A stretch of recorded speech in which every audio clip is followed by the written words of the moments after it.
Just very briefly, I am Carl McColeman. I've had an online presence for a number of years now, but I'm primarily known as the author of several books on contemplative and mystical spirituality, primarily Christian spirituality, but I have written some more interfaith-oriented books as well. I have a great love and affection for Buddhism and for earth-based or nature-based spiritualities, so those topics do show up in my writing as well. There's the program today, and really this is the beginning of a year-long program, which I'm going to tell you about towards the end, is based on the new big book of Christian mysticism. So, and what I like to say is, the focus may be on Christian mysticism, but mysticism is a universal topic. So if you yourself do not identify as a Christian, or if you're somebody who has, for various reasons, needed to put some distance between you and church, I hope you'll feel welcome here. I believe mysticism is for everybody, and so I hope that we'll touch on that theme as we move through. So this year-long series is going to be called Let's Talk About Mysticism, but today's program is called 12 Principles for Living a Mystical Life. And as you can see from the slide, I'm going to go through these slides, try to do them as quickly as I can, stay focused here, and then share with you the vision for this year-long program, and then have some time for conversation as well. And so without any further ado, let's get going, and we'll begin obviously with this big question. Well, what is mysticism? When we say let's talk about mysticism, what is it we're talking about? And this image here, obviously an AI generated image, but it gives you three classic images of mysticism out of the Western tradition. You have at the top, you have the cloud of unknowing, which kind of symbolizes this idea that we can never fully comprehend the mystery, whether you want to call it the mystery of God, the mystery of life, the mystery of the Spirit.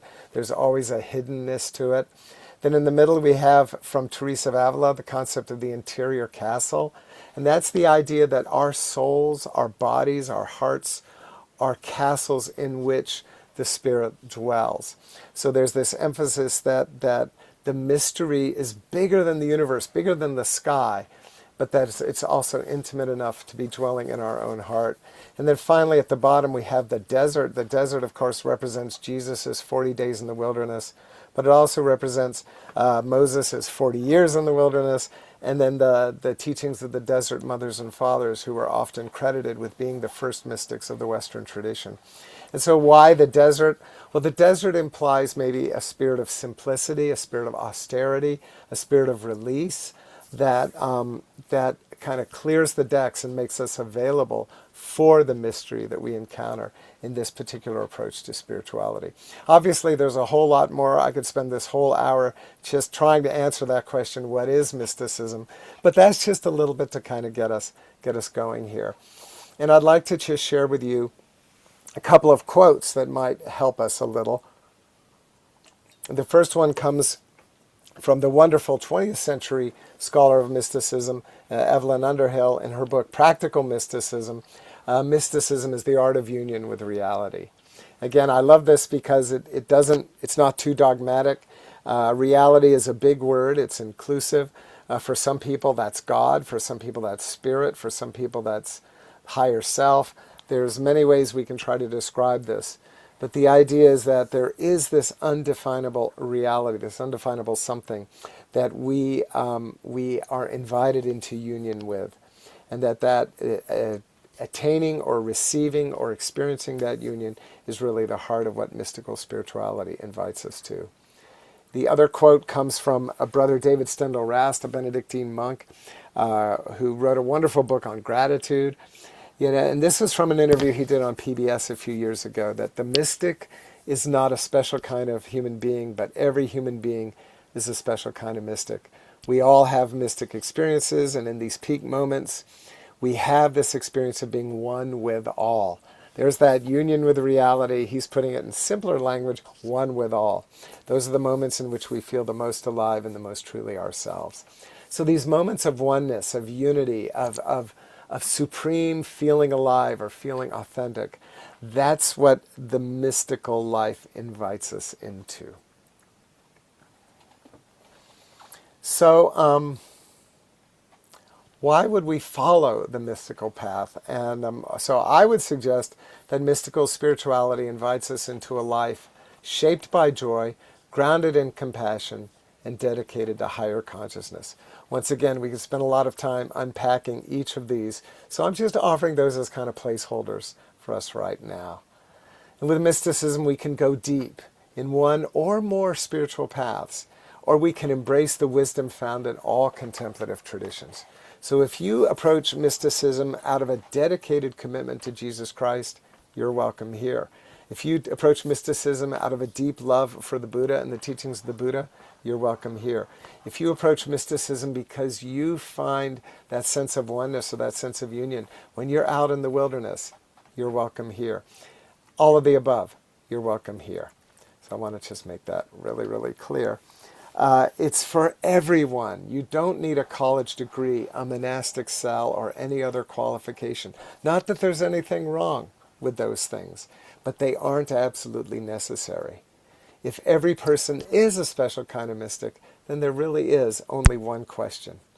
What kind of mystic are you? And so that's the question I want to kind of open with as we run through these slides and as we run through this theme for today, 12 principles that may be useful if you desire to live a more mystical life. If you're interested in this topic, if you've been studying it for a while, or if you're brand new to it, if you already have a committed spiritual practice, or if you're feeling like, gee, I wish I were closer to God. Whatever place you might be as you join us today, I'm hoping these 12 principles can be doorways for you, portals, to maybe just come a little bit deeper. And let me just say at the front, maybe not all 12 of these. Some of these will speak to you more than others. So I invite you to really listen for what rings the bell, and that may be something for you to ponder, for you to meditate on. And if something really, if you find resistance is coming up, or a sense of boredom, or just a sense of, now I want to daydream, that may not be the doorway for you, at least not today. Maybe a year from now or 20 years from now, the situation could be different. But let's just look at these doorways. First principle is to be like the rose. And this is with apologies, of course, to William Shakespeare. I just finished Jodi Picoult's wonderful book, By Any Other Name, where she's quoting Juliet. It's a book about Shakespeare. She's quoting Juliet, a rose by any other name would smell as sweet. And what this comes from is a conversation that I had probably about 20 years ago now with a wonderful contemporary contemplative writer. He did pass away about 10 years ago now, but Kenneth Leach, who was a priest of the Church of England, was very active in the East End of London, worked with some of the poorest of the poor, really did amazing work, but was also certainly somebody who I would regard as a mystic and who was very deeply engaged with the spiritual tradition. My spiritual director, Ken, was his spiritual director. So that's how I got to know Ken. And whenever he was in Atlanta, I would always have the opportunity, either to hang out with them or to, maybe grab a bite to eat with Ken. So we got to know each other, not intimately, but certainly over the years. And when I started writing my book on Christian mysticism, I shared this with Ken. We were sitting at the German bakery in Stone Mountain, Georgia. If you live in the metro Atlanta, you may know of what I'm speaking. We were at that German bakery and having breakfast, and I told him about the book, and Ken's response to me surprised me. He said, well, Carl, whatever you do, don't call yourself a mystic. I was like, no, why not? And then he said, this is what really stuck with me. He said, don't call yourself a mystic. Just be a mystic. Just be a mystic. Don't worry about the name. Don't worry about the label. It's what we're talking about here is more important than a name or a label. He said you wouldn't call yourself a saint. You wouldn't call yourself, a shaman unless you had actually gone through the process of initiation or you had been recognized as such. It's the same thing with a mystic. So if you call yourself a mystic, it's fine with me. But I invite you to consider the challenge here. It's more important than just a word or a name. This is an invitation to a way of life, an invitation to a spirituality that can really transform us from the inside out.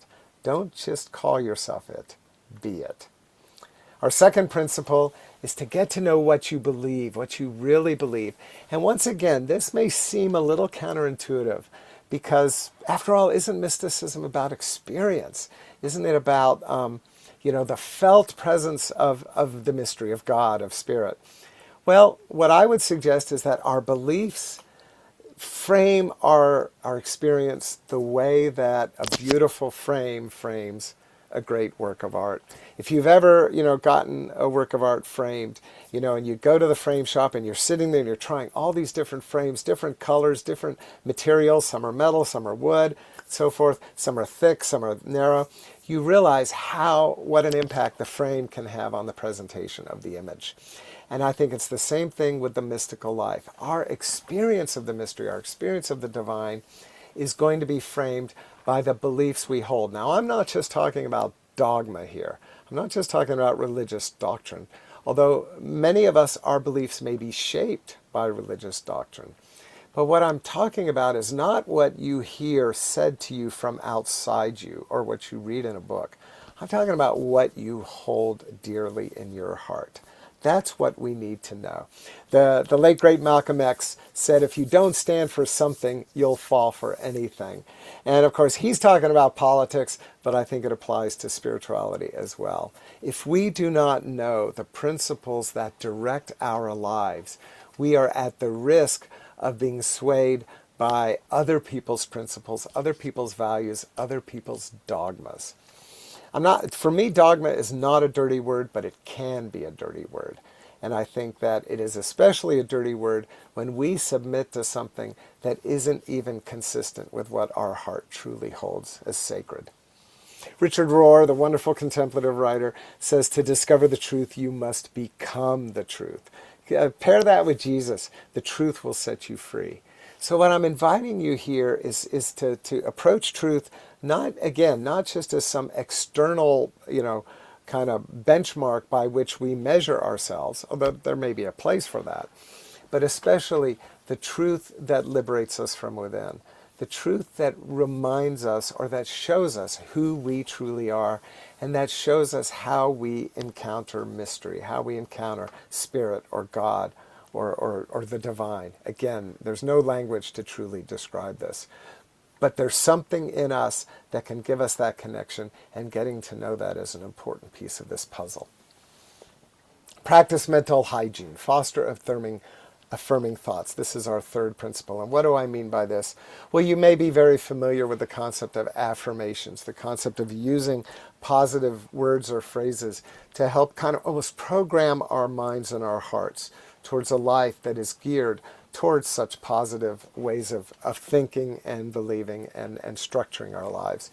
But compare that to the New Testament here, to Paul, who writes, whatever is true, honorable, just, pure, pleasing, commendable, what is excellent, what is worthy of praise. Think about these things. So again, this is not just some kind of contemporary, positive thinking kind of a gig. Not that there's necessarily anything wrong with that, but that this does have ancient roots. That calibrating our minds and our hearts towards that which is affirming, that which is positive, that which is oriented towards love, towards truth, towards honor, is a central part of any spiritual practice, but certainly a mystical spiritual practice as well.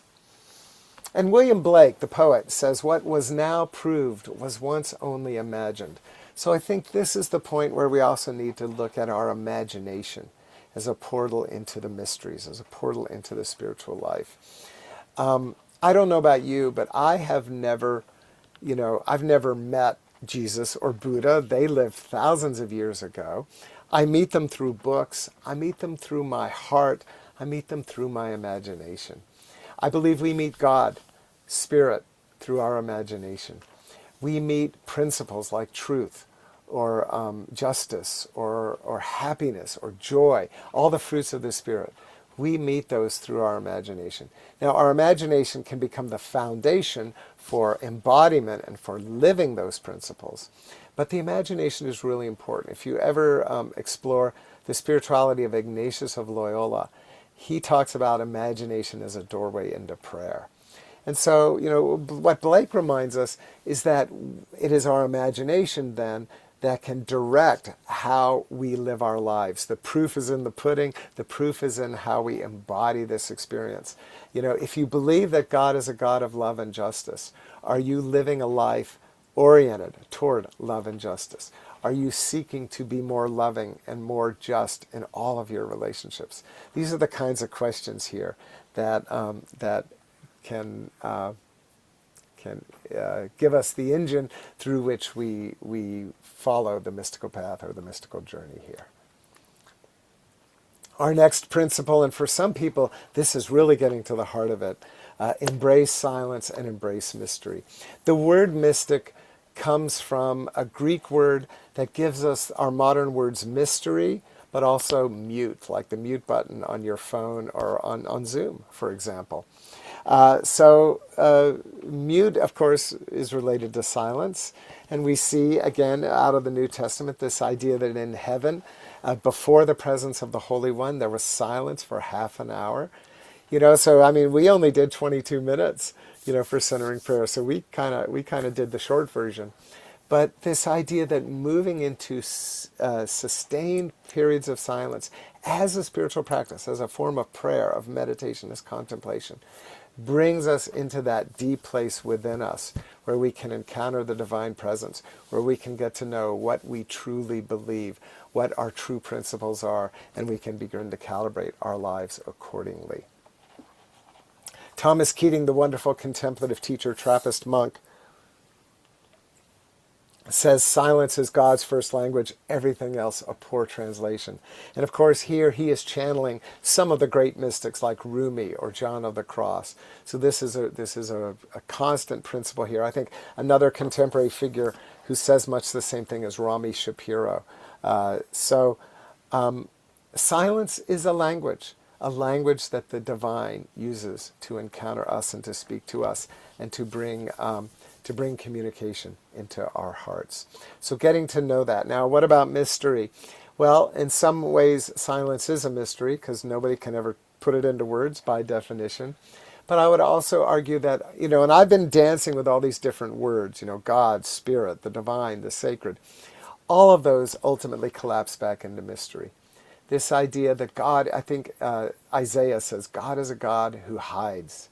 That there's a hiddenness to the divine. There's a hiddenness to that highest dimension within our own heart. We can never truly know ourselves, let alone the spirit that we call God.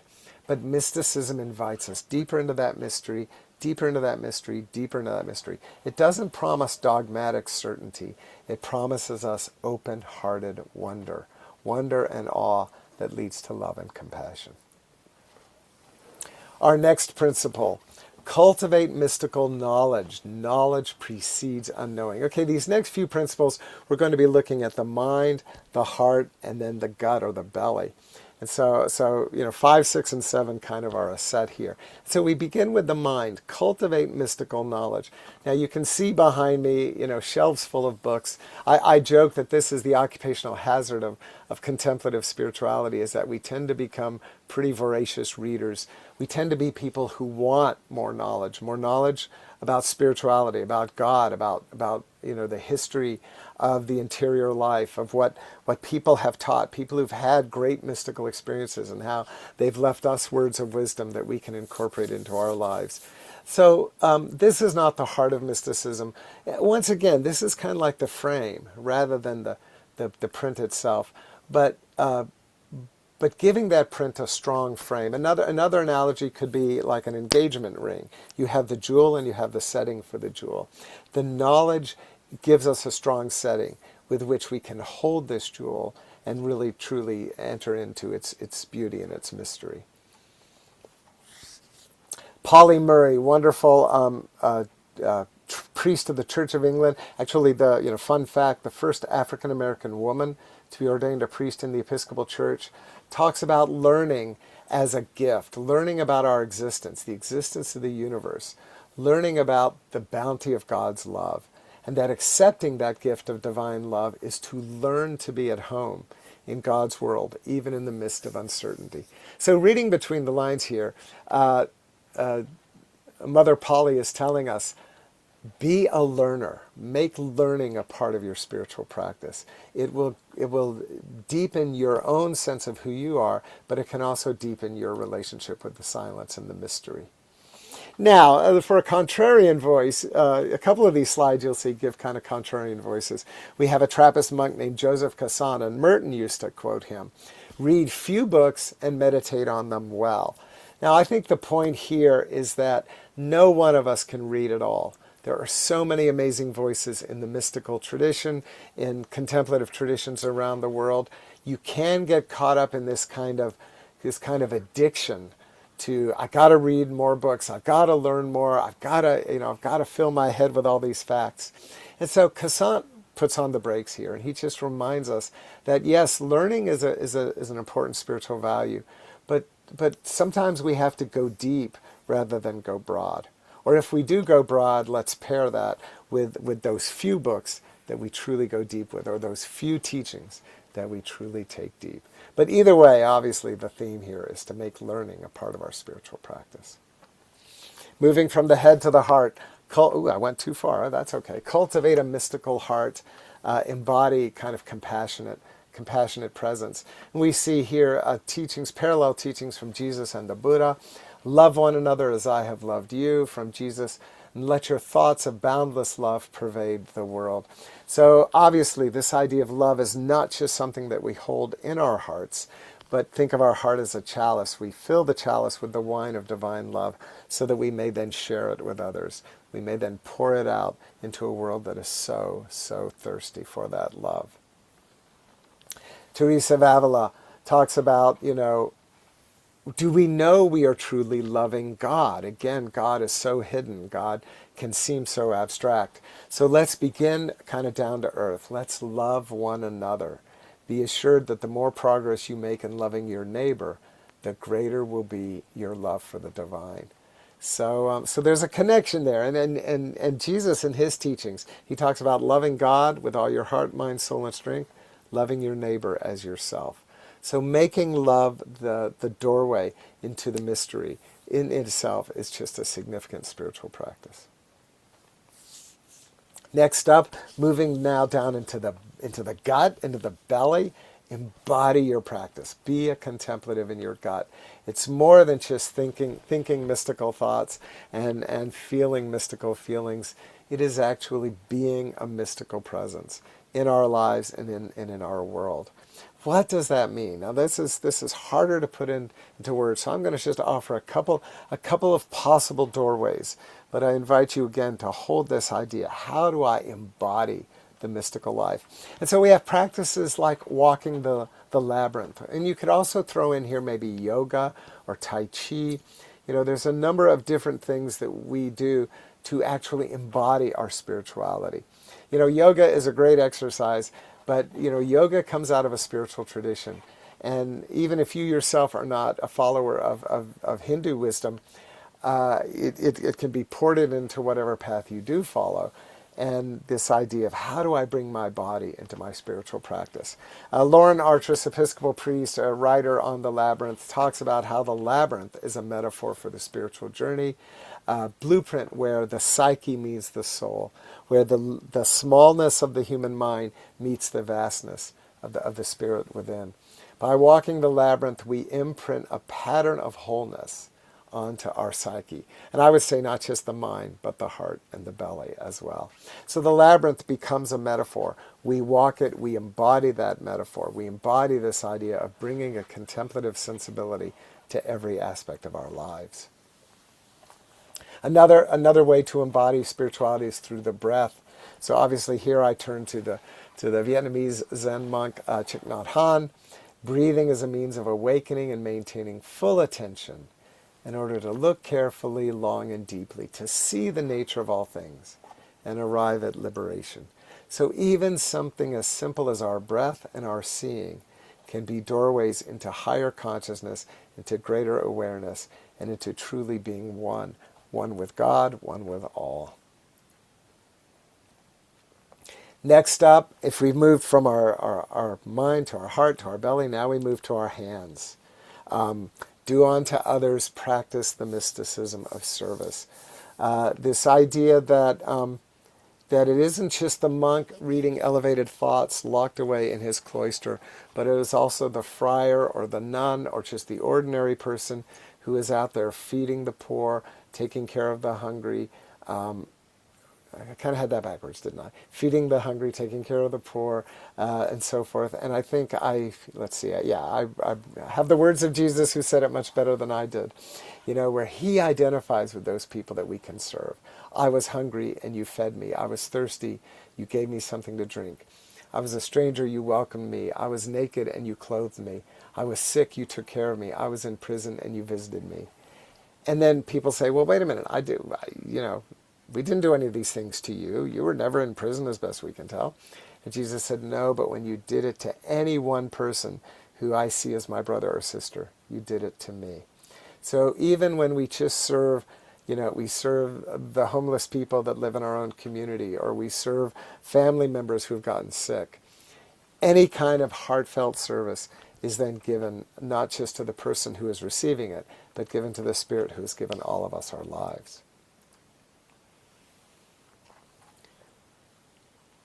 So here's another one of those kind of maybe paradoxes, or kind of a slightly different perspective, from Audre Lorde, a contemporary poet and essayist, who wrote, "Caring for myself is not self-indulgence, it is self-preservation. And that is an act of political warfare." And if the word warfare makes you twitch, you can say political agency, political engagement. It's an act of showing up in the world and being a person who can make a difference. So we serve others, absolutely, but there is also a place for serving ourselves. Bernard of Clairvaux, the wonderful Cistercian mystic from the Middle Ages, said that the highest degree of love is to actually love your own self, but for the sake of the divine. So it's not a narcissistic love. That's kind of like the lowest degree of love. But the highest degree of love is this truly kind of sacred love, where I take good care of myself so that I am available to be a loving presence in the world at large. Our next principle number 9, is to know your tribe, be a part of your beloved community. And so this is another kind of nuanced one, because a lot of people who come up out of religion will think I'm saying here, okay, you need to be really active in your church. And it might be that being participating in a church is the way for you to dive deeper into your spiritual life. Or it doesn't necessarily have to be a Christian church. It could be a Sangha, a Buddhist community. It could be a synagogue. It could be a mosque. There are an ashram, many different places, venues in which people come together to support one another in their spiritual life. And that is the key. But then, and we'll see a slide or two from now, even taking it beyond the limitations of institutionalism. So classic line from St. Basil the Great, writing to the desert mothers and fathers, who in their early years often lived as hermits. In their later years, they tended to live in community. And that really comes from St. Basil's challenge. If you live by yourself, whose feet shall you wash? Of course, coming back to, this wonderful pre-Raphaelite painting of this very beautiful Jesus washing the feet of this very humble St. Peter, while all the other followers of Jesus are watching. And this simple act of service. And you and I may not literally wash other people's feet, but how do we metaphorically, spiritually, bring ourselves into a life of service? This is the question that St. Basil is challenging us. If you are a hermit, where will you find that place of service? But let's pair this now with the wisdom of Howard Thurman, the 20th century African-American mystic, who in the 1930s, that's almost 100 years ago, 85, 90 years ago, is pushing against institutionalism and speaking to the tension between the mystic and the institution. He even says that mystics seem to be the foe of the institutional church, that mystics are sensitive to how worship can be crystallized into dead forms, how institutions can get caught up in protecting themselves rather than truly being of service. He says the mystic does not need the institution or the institutional form. In fact, I would argue the institution does need the mystic, but more than the mystic needs the institution. Any careful reading of the testimony of the mystics, the historical mystics, can convince us that the church does not even have a friend in the mystic. Now, you compare this also with the reality of Thurman's life, that Thurman lived a long life, and in his entire life, he was engaged in church communities. He was a pastor, a Baptist pastor. He was a college chaplain. He served different communities.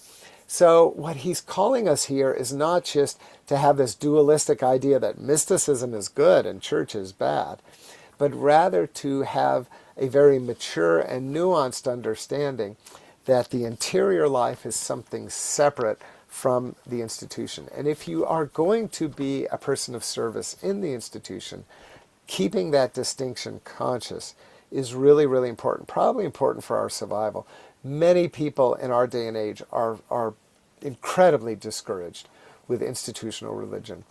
And so many people have to leave it. And I support that, as long as you're true to what your heart is calling you.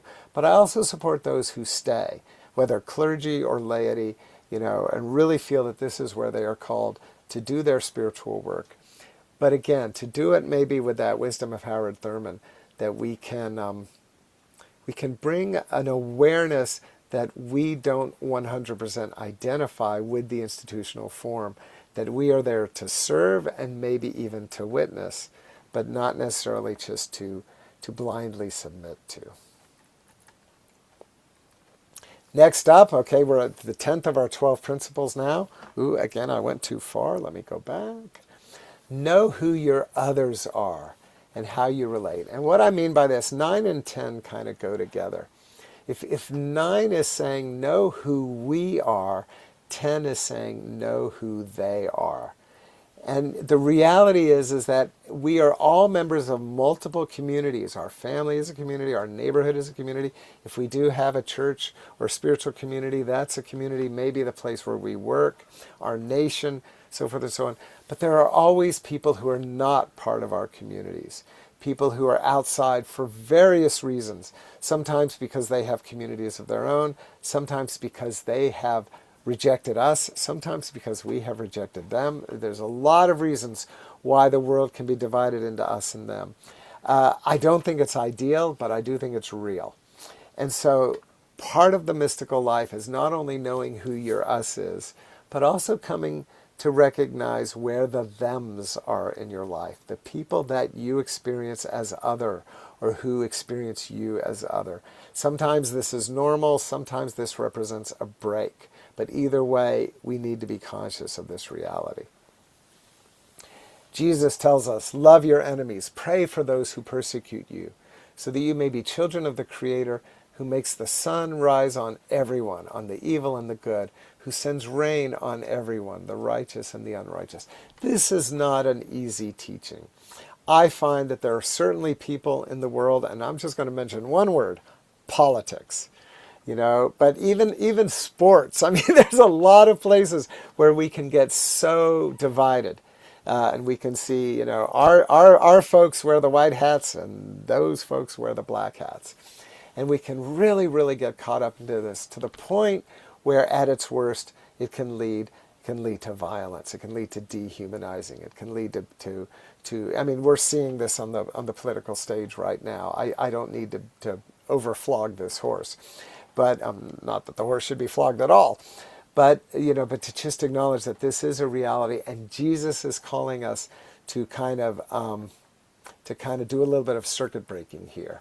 That don't settle for the lines that divide us. To be looking for doorways into reconciliation, doorways into justice, doorways into how can we build a relationship where no relationship existed before. Charming poem that kind of encapsulates that. He drew a circle that shut me out, a heretic, a rebel, a thing to flout. But love and I had the wit to win. We drew a circle that took him in. And so obviously here, people who exclude us, we don't necessarily have to exclude them. And sometimes the question is, who is my other today that I might be able to welcome into my community tomorrow? What would that look like? What would need to happen? How can those relationships be built or repaired if they are old relationships that have been broken? This may seem really down to earth, but this all again falls under that rubric that mysticism involves the spirituality of love. And so we have to look at practical ways that we can embody that. Number 11, cultivate creativity. Dare to make a difference. Now, when I say be creative, how some people are going to hear that as, write poetry, go paint or draw, get involved in maybe in dance, or there's so many different artistic endeavors that we can participate in. And I do believe that the arts and the mystical are natural neighbors, if not actually two sides of the same coin. But I want you to be open to the idea that creativity can be a very broad kind of playing field indeed. So it begins with the arts, but it doesn't necessarily end with the arts. So we have this wonderful line from Evelyn Underhill again, that mysticism is the most romantic of adventures, the art of arts, the source of all art, and the end of all art. But the mystics find naturally enough their closest correspondence in those who are most purely artistic and most deeply significant of all forms of artistic expression. So mystics and artists often speak the same language. They often know each other and can recognize one another. So to be a mystic, to be the special kind of mystic you are called to be, again with apologies to Brother David, the other question there is, what kind of creativity are you called to? I think people who throw an amazing party are creative. People who can make an engine run are creative. People who can organize a community are creative. People who can really serve an event so that the event goes smoothly are creative. There are so many different ways to be creative. Look for what way makes your heart sing, and go do that, again, as Howard Thurman would say. A writer named Jacob Norby, who wrote a fascinating book called Blessed Are the Weird, a manifesto for creatives. I would recommend that to anybody who is engaging in your own creative pursuit. Argues that most painters, writers, poets, troubadours, misfits, and heretics are mystics to some degree. The act of creation is mystical, and we often cannot explain exactly how inspiration comes to us. So back to that image of the cloud of unknowing. The cloud of unknowing maybe hides God from us, hides the Spirit from us, but it can also hide our creative impulse. It's hidden. We may not be able to explain it, but it's still there.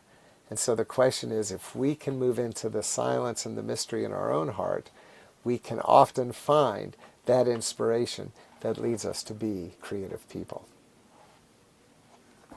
And finally, become like fire. Don't dream it, be it. If you're a Rocky Horror fan, you know where that comes from. But, to bookend a Shakespeare Rose by any other name, and what Ken Leach said to me, don't just call yourself a mystic, be a mystic. Don't dream this, be it. And what do I mean here? Well, a couple of quotes that can kind of help us to maybe make sense of this. In the state of prayer, the beloved teaches the soul so quietly, so peaceful.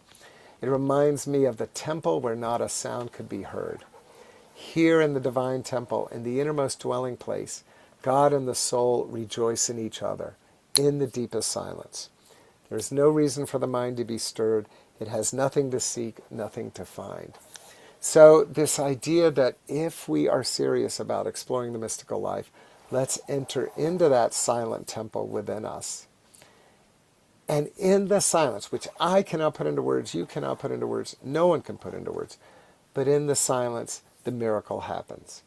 And that we find ourselves being drawn to creativity, being drawn to love, being drawn to compassion, being drawn to learning, being drawn to service, all of these different things that I've expressed. And then our path before us emerges, even out of the seeming cloud. Meister Eckhart, the great German mystic from the Middle Ages, in what is probably his most provocative statement, truly, I would say, a Western koan, if you're familiar with Zen Buddhism, the concept of the koan, the saying or the question that on its surface just seems to be a puzzle, but when you sit with it, when you meditate on it, when you simply yield to it, it can take you to that place of enlightenment. The eye with which I see God is the same eye with which God sees me. My eye and God's eye are one eye. One seeing, one knowledge, one love. So I invite you to reflect on this, that what it takes to become a mystic is not something that you have to make happen. If anything, it's something that we learn to receive, and we learn to receive from that heart within us that helps us to recognize that our eye and the eye of love are truly one eye. So those are the 12 principles. Once again, my apologies for just galloping through them. If you would like to slow down and explore some of these principles in greater depth, then obviously I would like to invite you to become part of this year-long program.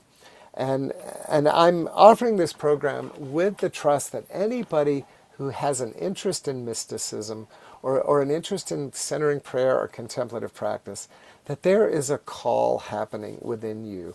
And that call deserves to be nurtured. It deserves to be tended the way we would tend a garden.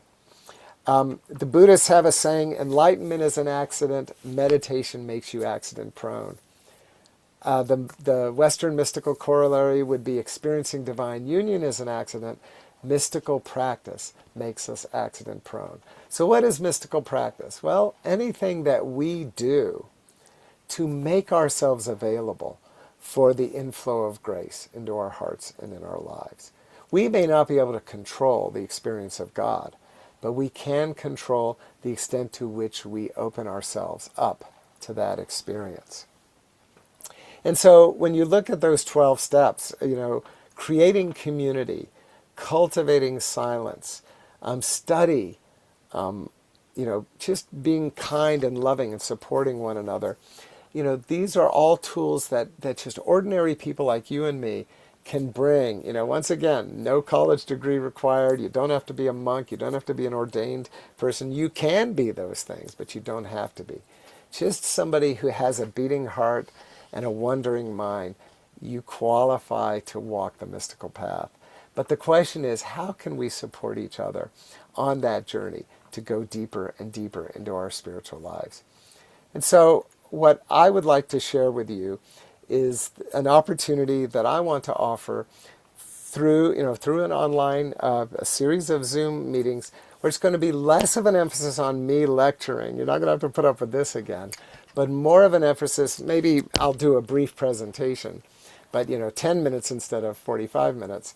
And then we will have time for shared prayer, shared silence, shared reflection, for exercises like Lectio Divina or imaginative prayer, and to pull from these 3 books here that we can feast on wisdom from great mystics of the past and then also my own writing to support us on our spiritual journey. And so the 3 books are Practical Mysticism by Evelyn Underhill, which I quoted from earlier, The Essential Writings of Christian Mysticism, which as you can see is a huge book, but it's an anthology of relatively short pieces. Most of them are 5 to 10 pages long from the great mystics. So it's their wisdom, the mystics speaking in their own voice. And then finally, my book, The Big Book of Christian Mysticism, which again, my purpose in writing this book was to take my long-standing love affair, my personal love affair of the mystics, and to reflect on how can we here in the 21st century make that wisdom available to us. So people are still showing up. Look at that. So what I would like to suggest is that you don't just read books to fill your heads with facts. Here's some wisdom from Cynthia Bourgeault. She's writing about the cloud of unknowing, but it applies to, I think, all great mystics.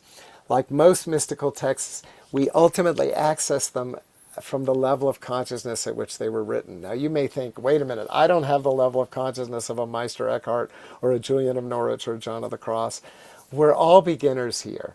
But her point is that the best way to engage a text written from a state of deep contemplative stillness is to match that state as closely as you can. So we don't have to become absolute masters, but we do need to be on the journey.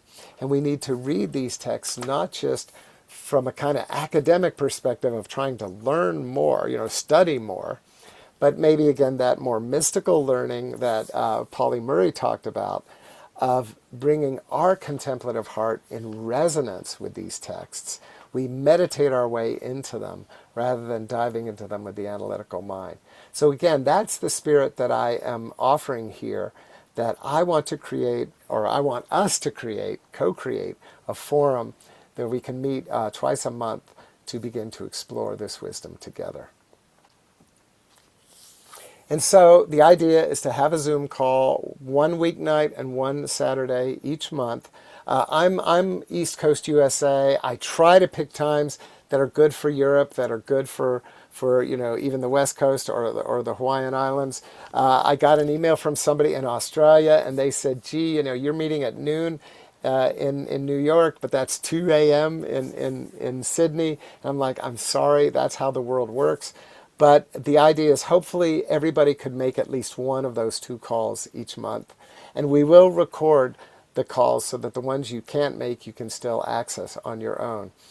But we begin with centering prayer.